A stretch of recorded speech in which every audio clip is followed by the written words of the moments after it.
panoramica della giornata dell'arte andiamo a fare qualche intervista. Ezio Tobia! Ma quello è Ezio Tobia! Che questo video del cazzo, non sappiamo come dobbiamo tornare a casa, cioè, tutta una merda. Ezio Tobia! Lei è Ezio Tobia! Sono io, voi chi siete? Come noi chi siamo? Siamo del branco, lei chi è? Io sono Ezio Tobia, professore di zoologia applicata ai campi di papaveri. Ma quello dello Zimbabwe? Vengo dall'università dello E Zimbabwe. come è arrivato qui a Sapri? Che mi sono messo su una barca e la corrente mi ha portato, vedi, il mare. Addirittura! Vedi? Cosa ci fa con questa bottiglia d'acqua?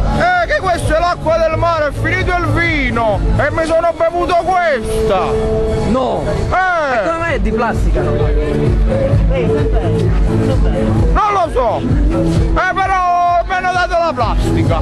Non ti va bene che c'è la plastica? La volevi di vetro? Volevo la fiaschetta!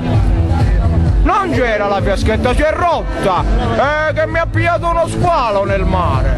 E dov'è lo squalo? È nel mare!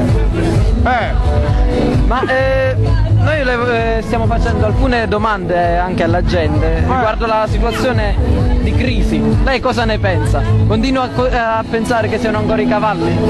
Ma quale crisi? Io nello Zimbabwe me la sono dimenticata la crisi! Io nello Zimbabwe ho pianure verdi e laghi di scogli! Ma cosa si pensa lei? Ma per favore, ma se ne vada! Un'ultima domanda! Volevamo fargli un'ultima domanda. Non stai registrando? La videocamera non è per